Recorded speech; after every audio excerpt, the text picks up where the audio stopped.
To understand the event of the sea being parted for Moses, Musa, peace be upon him, it is important to know the events that led up to it. The Quran narrates different parts of this story in several chapters, especially Surahs Al-Qasas, Al-Araf, Taha, Ash-Shu'ara, and Yunus. When these passages are put together, the story unfolds in the following sequence. Pharaoh was a tyrannical ruler of Egypt. He considered himself the supreme authority and even declared to his people, "I am your highest Lord." During his reign, the children of Israel, Bani Israel, were an oppressed and powerless nation.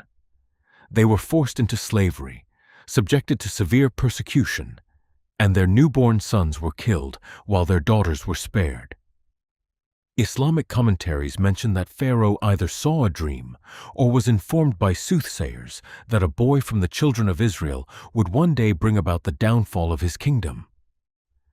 Although the Quran does not mention the dream itself, it clearly states that Pharaoh oppressed the Israelites and ordered the killing of their sons. It was during this time that Moses, peace be upon him, was born by Allah's will. Allah inspired his mother to place her infant in a chest and set it afloat on the river. This was an incredibly difficult decision, but Allah reassured her that her son would be returned to her and would become one of his messengers. Carried by the river, the chest reached Pharaoh's palace. Pharaoh's wife, Asiya, was moved with compassion when she saw the child and pleaded that he should not be killed, saying, "He may become a comfort to my eyes and yours." Thus, by Allah's plan, Moses was raised in Pharaoh's own palace. Later, through Allah's arrangement, his own mother was brought back to nurse him. As a young man, Moses entered the city and saw an Israelite fighting with an Egyptian, Gypti. The Israelite asked for his help, so Moses struck the Egyptian with a single blow. He had not intended to kill him, but the man died from the impact. Moses immediately realized his mistake, sought Allah's forgiveness, and Allah forgave him. The following day, he learned that Pharaoh's officials were planning to kill him. He therefore fled Egypt and traveled to Midian. When he arrived in Midian, Moses found two women waiting beside a well because they were unable to water their flock. He helped them by drawing water for their animals. Later, their father invited him to his home. According to the majority of Islamic scholars, this man was the Prophet Shu'aib, peace be upon him, although the Quran does not mention his name. Moses stayed with the family for several years and eventually married one of the man's daughters. Many years later, while returning to Egypt with his family, Moses saw a fire near Mount Tur, Mount Sinai. When he approached it, he received his first revelation from Allah. Allah said to him, "Indeed, I am Allah. There is no deity except me." Allah granted him two great miracles. The first was his staff, which turned into a great serpent whenever he threw it down. The second was his hand. When he drew it out from under his arm, it shone with a brilliant white light without any illness or defect. Moses then prayed that his brother Aaron, Harun, peace be upon him, be appointed as his helper, and Allah accepted his prayer. The two brothers then went to Pharaoh's court. They called upon Pharaoh to worship Allah alone and to free the children of Israel. Pharaoh arrogantly rejected their message and accused Moses of being a magician. Pharaoh summoned the finest magicians in Egypt and organized a public contest. When the magicians threw down their ropes and staffs, they appeared to the people as though they were moving snakes. Then, by Allah's command, Moses threw down his staff. It transformed into a real and enormous serpent that swallowed all of the magician's illusions. The magicians immediately recognized that this was not magic but a miracle from Allah.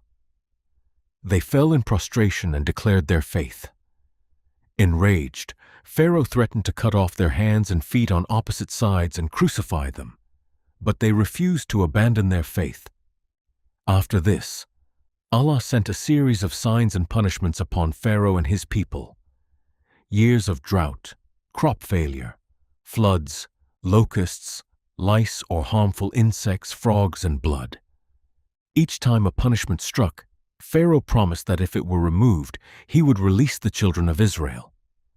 Yet whenever the punishment was lifted, he broke his promise. Finally, Allah commanded Moses to lead the children of Israel out of Egypt by night. They departed secretly. When Pharaoh discovered their escape the next morning, he assembled a massive army and pursued them. After a long journey, the children of Israel reached the shore of the sea. Before them lay the vast waters, and behind them Pharaoh's army was rapidly approaching. Terrified, the Israelites cried out, "We are surely overtaken." But Moses replied with complete trust in Allah, "No, indeed my Lord is with me, He will guide me." Surah Ash-Shu'ara 26:62. Allah then commanded Moses to strike the sea with his staff. As soon as he obeyed, the sea split apart. The Quran describes the scene. Then the sea parted, and each part became like a great towering mountain. Surah Ash-Shu'ara 26:63. Massive walls of water stood on both sides, and a dry path appeared between them. Moses and the children of Israel crossed safely to the other side.